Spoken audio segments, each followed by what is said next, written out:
ഞാൻ ചോദിക്കുന്നത്, നമ്മുടെ രാജ്യത്തിനെ എങ്ങനെയാണ് 78 വർഷം മുന്നോട്ട് നയിച്ചത്? നമ്മുടെ ഭരണഘടനയല്ലേ. ആ ഭരണഘടനയ്ക്ക് നേതൃത്വം നൽകിയ ഡോക്ടർ അംബേദ്കർ, ഗാന്ധിജിയുടെ നിർബന്ധമായിരുന്നു ഡോക്ടർ അംബേദ്കറെ ചുമതലപ്പെടുത്തണമെന്ന്. കാരണം അംബേദ്കർ കോൺഗ്രസ്സുകാരനായിരുന്നില്ല. നെഹ്റുവിനെ മാത്രമല്ല, ഗാന്ധിയെ വിമർശിച്ചിരുന്നു ഡോക്ടർ അംബേദ്കർ. പക്ഷേ ഈ രാജ്യത്തിനോടുള്ള അദ്ദേഹത്തിൻ്റെ അചഞ്ചലമായ കൂറാണ് ഡോക്ടർ അംബേദ്കറെ ഭരണഘടനയ്ക്ക് പൈലറ്റ് ചെയ്യാൻ വേണ്ടി നെഹ്റു സർക്കാർ ചുമതലപ്പെടുത്തുന്നത്. ആ ഭരണഘടനയുടെ പ്രത്യേകതയാണ് ഇന്ത്യ രാജ്യത്തുള്ളത്. ഇപ്പം ഞാൻ പറയാം, അമേരിക്കൻ പ്രസിഡൻറ്റ് ഇനിയിപ്പോൾ കമല ഹാരിസാണ് വിജയിച്ചിരുന്നെങ്കിലും അവർ സത്യപ്രതിജ്ഞ ചെയ്യാൻ ബൈബിൾ തൊട്ടിട്ടാണ്. അവർ പറയും ഹിന്ദുമത വിശ്വാസിയാണ്. അവർ വൈസ് പ്രസിഡൻ്റായി സത്യപ്രതിജ്ഞ ചെയ്ത് ബൈബിൾ തൊട്ടിട്ടാണ്. ഗൾഫിൽ ഭരണകർത്താക്കൾ ഖുറാൻ തൊട്ട് സത്യം ചെയ്യുന്നു. എന്നാൽ ഇന്ത്യയിൽ പഞ്ചായത്ത് അംഗങ്ങൾ മുതൽ പാർലമെൻറ്റ് അംഗങ്ങൾ വരെ ഒന്നുകിൽ ദൈവനാമത്തിൽ അല്ലെങ്കിൽ ദൃഢപ്രതിജ്ഞ. മലയാളത്തിൽ പേര് കൊടുത്തിട്ടുണ്ട് സഗൗരവം. അത് ഇവിടെ മാത്രമേ ഉള്ളൂ. പാർലമെൻറ്റിലൊക്കെ മലയാളത്തിൽ സത്യപ്രതിജ്ഞ ചെയ്യുമ്പോൾ ദൃഢപ്രതിജ്ഞയാണ് പറയുക. അത് ലോകത്തുള്ള ഒരേ രാജ്യം ഇന്ത്യയാണ്. കാരണം എല്ലാ മതങ്ങളെയും ബഹുമാനിക്കുന്നുണ്ട്, ഒന്നും വിശ്വാസമില്ലാത്തവരെയും ബഹുമാനിക്കുന്നുണ്ട്. അതിന് കോട്ടം തട്ടിയാലത്തെ അവസ്ഥ എന്താ? ഇപ്പം തന്നെ ഇന്ത്യയിൽ പ്രത്യേകിച്ച് മുസ്ലിം ജനവിഭാഗത്തിനെ തെരഞ്ഞു പിടിച്ച് ഒറ്റപ്പെടുത്താൻ ശ്രമിക്കുന്നു. ക്രൈസ്തവരോട് കേരളത്തിലുള്ള സ്നേഹം കേരളത്തിന് പുറത്തില്ല. കേരളത്തിൽ അത്യാവശ്യം കേക്കും കിരീടമൊക്കെ ആയിട്ട് വരും. എന്നാൽ കേരളത്തിൻ്റെ പുറത്തങ്ങനെയല്ല. ഇവിടെ കേക്കും കിരീടമായിട്ട് വരുമ്പോൾ ഒരു കാര്യം മനസ്സിലാക്കണം, അതിൻ്റെ പുറയിലൊരു വിലങ്ങും ഉണ്ടെന്ന് മനസ്സിലാക്കണം. അത് കേരളത്തിന് പുറത്ത് കിടന്നാൽ കേക്കും കിരീടവും അല്ല, വിലങ്ങാണുണ്ടാവും. അതാണ് ഛത്തീസ്ഗഡിൽ കണ്ടതും ഒറീസയിലും മധ്യപ്രദേശിലും ഇപ്പോൾ കണ്ടുകൊണ്ടിരിക്കുന്നത്. അപ്പോൾ ഇതിങ്ങനെയൊക്കെ വരുമ്പോൾ ഇത് എൻ്റെ രാജ്യമാണ് എന്നുള്ള അഭിമാനത്തിന് പോലും കോട്ടം തട്ടിക്കുന്ന രീതിയിൽ പ്രവർത്തനങ്ങളുണ്ടാവും. അതിനെയാണ് കോൺഗ്രസ് ചോദ്യം ചെയ്യുന്നത്. അല്ലാതെ ഏതെങ്കിലും മതങ്ങളോട് പ്രത്യേക താല്പര്യം എടുക്കുകയല്ല. എല്ലാ മതങ്ങൾക്കും ഇന്ത്യൻ ഭരണഘടന നൽകുന്ന സംരക്ഷണം ഉറപ്പിക്കണം. അതാണ് കോൺഗ്രസിൻ്റെ നയം. അല്ലാതെ അത് പ്രീണനല്ല. അത് ഭരണഘടനയെ സംരക്ഷിക്കാനാണ് കോൺഗ്രസിൻ്റെ തീരുമാനം എന്ന് പറയുന്നത്. അപ്പം അങ്ങനെയുള്ളൊരു ഭരണഘടനയുള്ള രാജ്യത്ത് അവസാനം നടന്ന ഒരു സംഭവമാണ് വോട്ട് കച്ചവടം, അല്ലെങ്കിൽ വോട്ട് ചോരി. രാഹുൽ ഗാന്ധി പറഞ്ഞു.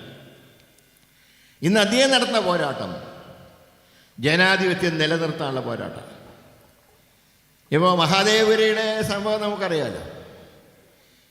അതായത് ബാംഗ്ലൂർ സെൻട്രൽ നിയോജക മണ്ഡലത്തിൽ 6 ഏതാണ്ട് 82,000 വോട്ടിന് ലീഡ് ചെയ്ത സ്ഥാനാർത്ഥി മഹാദേവപുരയിലെത്തിയപ്പോൾ 1.25 ലക്ഷത്തിന് ഒറ്റ കോൺസ്റ്റിറ്റ്യുവൻസിയിൽ മാത്രം താഴേക്ക് പോവുകയും 32,000 വോട്ടിന് മൻസൂർ അലിഖാൻ എന്ന നമ്മുടെ സംസ്ഥാനത്തിൻ്റെ ചാർജുള്ള IC സെക്രട്ടറി പരാജയപ്പെടുകയും ചെയ്തു.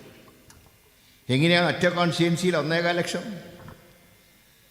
അതായത് 5 പേർക്ക് നിന്ന് തിരിയാൻ സ്ഥലമില്ലാത്ത ഫ്ലാറ്റുകളിൽ 315 വോട്ട് വരെ ചേർത്ത്. അപ്പോൾ അത് വ്യാജനല്ലേ? ഇന്നലെ മറുപടി പറഞ്ഞ രാഹുൽ ഗാന്ധിയുടെ ആരോപണങ്ങൾക്ക് മറുപടി പറഞ്ഞ ചീഫ് ഇലക്ഷൻ കമ്മീഷണർ, അദ്ദേഹം ഈ കാര്യങ്ങൾക്കൊന്നും മറുപടി പറയുന്നില്ല. അദ്ദേഹം പറഞ്ഞത് സ്വന്തം വീട്ടു നമ്പറില്ലാത്ത വോട്ടർമാരുണ്ട് എന്ന് പറയുമ്പോൾ അതുകൊണ്ടാണ് ഞങ്ങൾ വോട്ടർ പട്ടിക ശുദ്ധീകരിക്കുന്നത്. എന്നാൽ ബീഹാറിൽ ശുദ്ധീകരിച്ച വോട്ടർ പട്ടികയിൽ ആരാ ഉള്ളതറിയൊക്കെ UP-ക്കാരാണ്.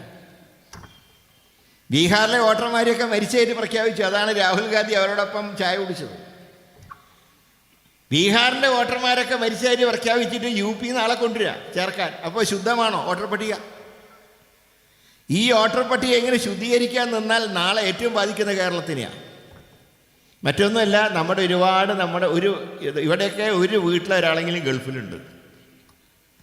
അവരെയൊക്കെ വോട്ടർ പട്ടികയിൽ നിന്ന് നീക്കും. ഇപ്പോൾ അവരൊക്കെ ഇലക്ഷന് ഫ്ലൈറ്റ് ചാർട്ട് ചെയ്തിട്ടാണ് ഇവിടെ വോട്ട് ചെയ്യാൻ വരുന്നത്.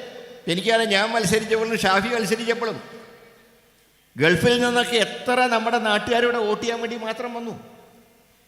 എന്നാൽ ഇന്നത്തെ ഈ പരിഷ്കരണം എന്ന് പറഞ്ഞാൽ നാളെ സംഭവിക്കാൻ പോകുന്നത് ഈ വോട്ടൊക്കെ വോട്ടർ പട്ടികയിൽ നിന്ന് നീക്കും. നമ്മൾ പ്രവാസികൾക്ക് വോട്ട് കൊടുക്കണം എന്നുള്ള അഭിപ്രായക്കാരാണ്. അവർക്ക് അവിടെ നിന്ന് വോട്ട് ചെയ്യാനുള്ള അവസരം ഉണ്ടാക്കാം. ഞാൻ പാർലമെൻറ്റിൽ ചോദിച്ചപ്പോൾ കിരൺ റിജിജു പറഞ്ഞത് നല്ലൊരു ചോദ്യമാണ്, ഞങ്ങൾക്ക് അതിനോട് അനുഭാവമുണ്ട്. ഞാൻ എൻ്റെ ചോദ്യത്തിന് മറുപടി പറഞ്ഞാണ്. പക്ഷേ ഇപ്പോഴവർ ശ്രമിക്കുന്നത് പ്രവാസികളായിട്ടുള്ള ആളുകളെ വോട്ടർ പട്ടികയിൽ നിന്ന് നീക്കുന്ന അവസ്ഥയിലേക്ക് കേരളം തന്നെ പോവുകയാണ്. നമ്മളാണ് ഏറ്റവും സൂക്ഷിക്കേണ്ടത്. ഇപ്പം ഞാൻ പറയട്ടെ, ഈ വോട്ട് കൊള്ളയെക്കുറിച്ച് പറയുമ്പോൾ നമ്മൾ ഇന്നലെ വരെ കരുതിയത് എന്താ? ഇതൊന്നും നമ്മളെ ബാധിക്കില്ല, എവിടെയൊക്കെ സാക്ഷരതയൊക്കെയുള്ള നാടാണ്, കേരളത്തിലേക്ക് ബാധിക്കില്ല.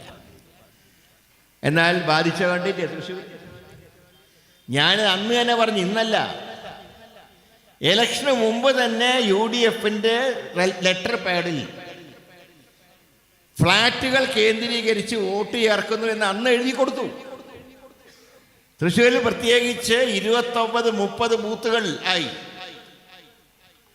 ഒരു ഫ്ലാറ്റിൽ ചെല്ലുമ്പോൾ വോട്ടറുടെ പേര് കൃഷ്ണൻ, സൺ ഓഫ് രാമൻ. അടുത്ത ഫ്ലാറ്റുകാരുടെ ഇവരാരാ? ഞങ്ങൾക്ക് അറിഞ്ഞുകൂടാ, ഞങ്ങൾക്ക് ഇവിടെ ഒരു രാമനെയും കണ്ടിട്ടില്ല, ഒരു കൃഷ്ണനെയും കണ്ടിട്ടില്ല. എന്നാൽ ഈ പേരുകാരൻ ഐഡന്റിറ്റി കാർഡ് ആയിട്ട് വോട്ട് ചെയ്യാൻ വരിക. എന്തിനേയും പറയുന്നു ഇപ്പോഴത്തെ കേന്ദ്രമന്ത്രി, അതാണല്ലോ വോട്ട് ചെയ്ത ഇനത്തിന്റെ മാന്യന്മാരെന്ന് വിളിച്ചത്.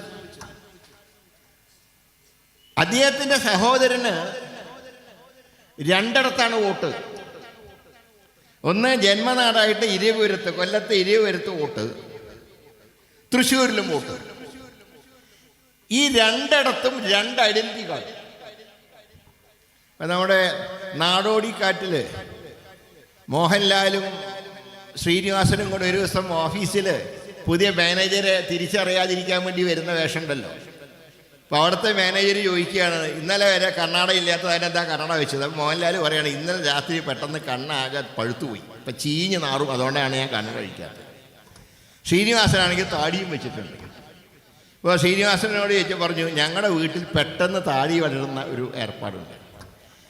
അപ്പോൾ സുരേഷ് ഗോപിയുടെ അനിയൻ ഇരവിപുരത്ത് താടിയുള്ള ഫോട്ടോവും ഐഡന്റിറ്റി കാർഡും. തൃശ്ശൂരിലെത്തിയപ്പോൾ ക്ലീൻ ഷേവിൻ്റെ ഫോട്ടോ. ഞാൻ ചോദിക്കുന്നത്, ഇത് തന്നെ ക്രിമിനൽ കുറ്റമല്ലേ? ഒരാൾക്ക് ഒരു ഐഡന്റിറ്റി കാർഡ് നമ്മൾ ഒരു സ്ഥലത്ത് വോട്ട് മാറ്റുക, ആ പഴയ സ്ഥലത്തെ ഐഡന്റിറ്റി കാർഡ് സറണ്ടർ ചെയ്തിട്ട് വേണം പുതിയ കാർഡ് വാങ്ങാൻ. എങ്ങനെ ഒരാൾക്ക് 2 ഐഡന്റിറ്റി കാർഡ് ഉണ്ടായി? ഇപ്പോൾ രാഹുൽ ഗാന്ധി പറഞ്ഞ ഒരു 70 കഴിഞ്ഞ ഒരു സ്ത്രീയുടെ ഉദാഹരണം പറഞ്ഞല്ലോ, അതിന് അവിടം വരെ പോണ്ട, തൃശ്ശൂർ തന്നെയുണ്ട് ഉദാഹരണം. 2 ഐഡന്റിറ്റി കാർഡ് വെച്ച് പിന്നെ ഇവിടെ മറ്റേ സ്ഥലത്ത് വോട്ട് ചെയ്തിട്ടില്ല എന്ന് മാത്രം. ഇങ്ങനെയുള്ള എത്രയോ കാര്യങ്ങൾ. ഇതെല്ലാം അന്നത്തെ ജില്ലാ കളക്ടറോട് ഞങ്ങൾ പരാതി പറഞ്ഞ, റിട്ടേണിംഗ് ഓഫീസറോട്, അതെല്ലാം തള്ളി. അത് കഴിഞ്ഞ് പോളിംഗ് ബൂത്തിൽ വോട്ടർമാരെ തടഞ്ഞു വെച്ചു UDFകാർ. അവിടെയും റിട്ടേണിംഗ് ഓഫീസർ വന്നിട്ട് പറഞ്ഞു, ഐഡന്റിറ്റി കാർഡ് ഉണ്ട്, വോട്ട് ചെയ്യാതിരിക്കാൻ, അവരെ വോട്ട് രേഖപ്പെടുത്താതെ തിരിച്ചയക്കാൻ സാധ്യമല്ല. പക്ഷെ പിന്നീട് ഇലക്ഷൻ കഴിഞ്ഞപ്പോൾ അദ്ദേഹം ആന്ധ്രയിലെ ഉപമുഖ്യമന്ത്രിയുടെ പ്രൈവറ്റ് സെക്രട്ടറിയേറ്റ് പോയി. അപ്പോൾ ഇതിൻ്റെ ഏർപ്പാട് മനസ്സിലായി. ഇപ്പോൾ വ്യാജ വോട്ടർമാരെ ചേർത്ത് ഇലക്ഷൻ ജയിക്കുന്ന സമ്പ്രദായം ദോഷം പറയരുതല്ലോ, അതിന് സംസ്ഥാന സർക്കാരിൻ്റെ പിന്തുണ ഉണ്ടായിട്ടുണ്ട്. ഞാൻ ചോദിക്കട്ടെ, ഇവിടെ BLOമാർ എന്ത് ചെയ്യായിരുന്നു വോട്ട് ചേർക്കുമ്പോൾ? BLOമാർ മഹാഭൂരിപക്ഷം NGO യൂണിയൻകാരായിരുന്നു. അവരെന്തുകൊണ്ട് തടഞ്ഞില്ല? LDFന്റെ സ്ഥാനാർത്ഥി എഴുതി കൊടുത്തല്ലോ സുനിൽകുമാർ. പല വോട്ടർമാരുടെ കാര്യത്തിൽ സംശയമുണ്ട്.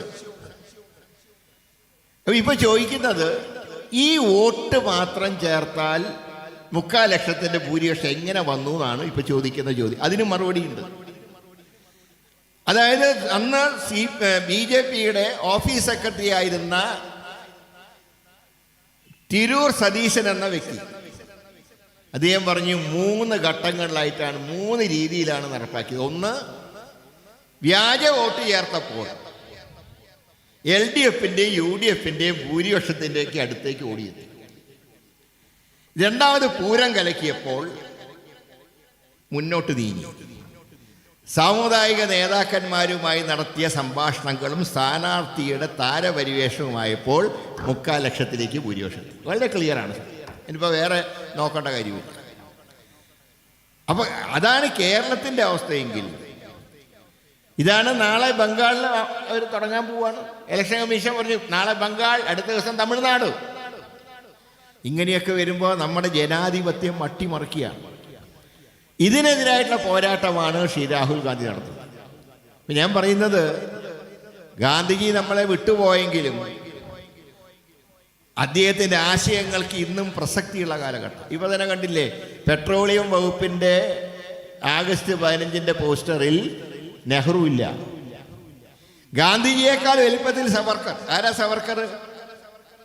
സെല്ലുലാർ ജയിലിലെ, ആൻഡമാനിലെ സെല്ലുലാർ ജയിലിലെ അവസ്ഥ കണ്ടപ്പോൾ ശ്വാസം മുട്ടിക്കൊണ്ട് സെല്ലുലാർ ജയിലിൽ നിന്ന് പുറത്തു വന്ന ഒരാളെ ഇന്ത്യൻ സ്വാതന്ത്ര്യ സമര ചരിത്രത്തിൽ അത് സവർക്കറാ. എന്താ കാരണം? ബാക്കിയുള്ളവരൊക്കെ അതിൻ്റെ അകത്ത് വെച്ച് കൊല്ലുകയോ മരണപ്പെടുകയോ ചെയ്തു. ഞാൻ ഈ കഴിഞ്ഞ 2 കൊല്ലം മുമ്പ് അവിടെ MP എന്നുള്ള നിലയിൽ അവിടെ പോയിരുന്നു. ഒരു വിസിറ്റ് ഞങ്ങൾ നടത്തിയിരുന്നു. മനുഷ്യനെ നിന്ന് തിരിയാൻ കഴിയാത്ത ഒരു തടവുമുറിയാണ്. പ്രാഥമിക കാര്യങ്ങൾക്ക് പോലും പുറത്തു പോകാൻ അനുവദിച്ചിരുന്നില്ല. തൂക്കുമരം എന്ന് പറഞ്ഞാൽ തൂക്കുമരത്തിൽ നിന്ന് ബോഡി നേരെ വീഴുന്ന കടലിലേക്കാണ്. വീട്ടുകാർ പോലും അറിയില്ല, മരിച്ചവരെ പോലും വീട്ടുകാരെ അറിയിക്കില്ല. അങ്ങനെയുള്ള സെല്ലുലാർ ജയിലിൽ 2 ദിവസം കഴിഞ്ഞപ്പോൾ ശ്വാസം മുട്ടിയ ഡോക്ടർ സവർക്കർ മാപ്പ് എഴുതി കൊടുത്ത് പുറത്തേക്ക് പോകും. അപ്പോൾ ഇന്ത്യൻ സ്വാതന്ത്ര്യ സമരത്തിൽ സെല്ലുലാർ ജയിലിൽ നിന്ന് പുറത്തു വന്ന ഏക വ്യക്തിയായ ഡോക്ടർ സവർക്കർ എങ്ങനെ സ്വാതന്ത്ര്യ സമര സേനാനിയായി? അതാണ് ഇവിടെ സംശയം. അദ്ദേഹം മാപ്പ് എഴുതി കൊടുത്തു എന്നുള്ളത് അമിത്ഷാ സമ്മതിച്ചു. അതേപോലെ ഗാന്ധിജി പറഞ്ഞിട്ട് മാപ്പ് എഴുതി കൊടുത്തു. അപ്പോഴതും ചരിത്രം വളച്ചൊടിക്കുക. ഗാന്ധി ആരോടും മാപ്പ് എഴുതി കൊടുക്കാൻ പറഞ്ഞിട്ടില്ല. ഗാന്ധിജി ആകെ മാപ്പ് കൊടുക്കണമെന്ന് ബ്രിട്ടീഷുകാരോട് അഭ്യർത്ഥിച്ചത് ഭഗത് സിംഗിൻ്റെ കാര്യത്തിലാണ്. ഭഗത് സിംഗിൻ്റെ പ്രവർത്തനങ്ങളോട് വിയോജിപ്പുണ്ടെങ്കിലും, കാരണം ഗാന്ധി ആയുധമെടുക്കാതെ പോരാടാനാണ് പറഞ്ഞത്. ഭഗത് സിംഗ് ആയുധമെടുത്ത് പോരാടി, ഒരു കൊലപാതകം നടത്തി. അത് ദേശീയ നയത്തിന് വിരുദ്ധമാണെങ്കിലും ആ പ്രായത്തിൻ്റെ ആനുകൂല്യം കണക്കാക്കി അദ്ദേഹത്തിന് മാപ്പ് നൽകണമെന്ന് ആകെ ഗാന്ധിജി പറഞ്ഞത് ഭഗത് സിംഗിൻ്റെ കാര്യത്തിൽ മാത്രമേ ഉള്ളൂ. ഇതൊക്കെയാണ് ചരിത്രം എന്ന് പറയുന്നത്. ഈ ചരിത്രം വളച്ചൊടിക്കാൻ BJP ശ്രമിക്കുന്നുണ്ട്, അത്യാവശ്യം കേരളത്തിലെ കമ്മ്യൂണിസ്റ്റുകാരും ശ്രമിക്കുന്നുണ്ട്. കാരണം 2 പേർക്കും കാര്യമായിട്ടുള്ള പങ്കൊന്നുമില്ല. കമ്മ്യൂണിസ്റ്റ് പാർട്ടി രൂപീകരിച്ചതിന് ശേഷം നടന്ന പ്രധാന സമരം എന്ന് പറയുന്നത് ക്വിറ്റ് ഇന്ത്യ സമരമാണ്, 1942. ആ സമരത്തിൽ കമ്മ്യൂണിസ്റ്റുകാർ ബ്രിട്ടീഷുകാരോടൊപ്പമായിരുന്നു. കാരണം 2ാം ലോകമഹായുദ്ധമാണ്. ബ്രിട്ടനോടൊപ്പം ചൈനയും സോവിയറ്റ് യൂണിയനും ആ യുദ്ധത്തിൽ സഖ്യകക്ഷികളായിരുന്നു. അപ്പോൾ ഇന്ത്യയിൽ മഴ പെയ്താൽ കുട പിടിക്കാത്തവർ ചൈനയിലും റഷ്യയിലും മഴ പെയ്താൽ കുട പിടിച്ചൊരു കാലഘട്ടം ഉണ്ടായിരുന്നു. അതുകൊണ്ടാണ് അവർ ആ സ്വാതന്ത്ര്യ സമര തന്ത്രപൂർവ്വം പിന്മാറിയത് മാത്രമല്ല, പല സ്വാതന്ത്ര്യ സമര സേനാനികളെയും അവർ ഒറ്റ കൊടുത്തിട്ടുണ്ട്. ഇതൊക്കെയാണ് ചരിത്രം. ഞാൻ പറയുന്നത്, ഇന്ത്യൻ സ്വാതന്ത്ര്യ സമരത്തിൽ പൂർണ്ണമായും പങ്കെടുത്ത പാർട്ടി കോൺഗ്രസ് പാർട്ടിയാണ്. അതിനുശേഷം ശക്തമായ ഭരണഘടനയ്ക്ക് നേതൃത്വം നൽകിയത് ഇന്ത്യൻ നാഷണൽ കോൺഗ്രസ് ആണ്. ഈ രാജ്യം ഇന്ന് നിലനിൽക്കുന്നത് കോൺഗ്രസിൻ്റെ ശക്തമായിട്ടുള്ള നിലപാടിൽ. അതുകൊണ്ട് ആ ചരിത്രം ഉദ്ഘോഷിച്ചുകൊണ്ട് പഴയകാല ചരിത്രങ്ങൾ നമ്മൾ അയവിറക്കുക. ഈ 105ാം വാർഷിക സന്ദർശനത്തിൻ്റെ സമ്മേളനം തന്നെ വയ്ക്കാൻ കാരണം ഈ കാര്യങ്ങൾ യുവതലമുറയ്ക്ക് കൈമാറുക എന്നുള്ള ലക്ഷ്യത്തോടു കൂടിയാണ്. ഏതായാലും നല്ല രീതിയിൽ തന്നെ അത് 105ാം വാർഷികം കൊണ്ടാടാൻ ജില്ലാ കോൺഗ്രസ് കമ്മിറ്റിക്ക് കഴിഞ്ഞു. നല്ല 5 ജാഥകൾ ഈ ജില്ലയിൽ സംഘടിപ്പിച്ചു. ഇതൊരു ഉണർവ് ഈ കോൺഗ്രസ് പ്രവർത്തകർക്ക് നൽകി. ഈ ഉണർവ് വരാൻ പോകുന്ന ലോക്കൽ ബോഡി ഇലക്ഷനിലും സംസ്ഥാന നിയമസഭാ ഇലക്ഷനിലും കോഴിക്കോട് ജില്ലയിൽ ഇന്ത്യൻ നാഷണൽ കോൺഗ്രസിൻ്റെ കരുത്ത് വർദ്ധിപ്പിക്കാം, സഹായകമാവട്ടെ ഞാൻ ആശംസിക്കുക. ഒരു കാര്യം ഞാൻ ഊന്നി പറയുന്നു, ഏതാണ്ട് 10-15 വർഷമായിട്ട് 20 വർഷമായി ഈ ജില്ലയിൽ നിന്നൊരു MLA കോൺഗ്രസിനുണ്ടായിട്ടില്ല. ആ ക്ഷീണമൊക്കെ ഇത്തവണ തീർക്കുമ്പോൾ മാത്രമേ ഒരു പൂർണ്ണ സംതൃപ്തി എന്ന് പറയാൻ കഴിയുള്ളൂ. അതിനുവേണ്ടി എല്ലാവരും ഒരുമിച്ച് നീങ്ങണം എന്ന് മാത്രം പറഞ്ഞുകൊണ്ട് എല്ലാവർക്കും അഡ്വാൻസായി ഓണാശംസകൾ നേർന്നുകൊണ്ട് ഞാൻ എൻ്റെ വാക്കുകൾ അവസാനിപ്പിക്കുന്നു. എല്ലാവർക്കും എൻ്റെ വിനീതമായിട്ടുള്ള നമസ്കാരം.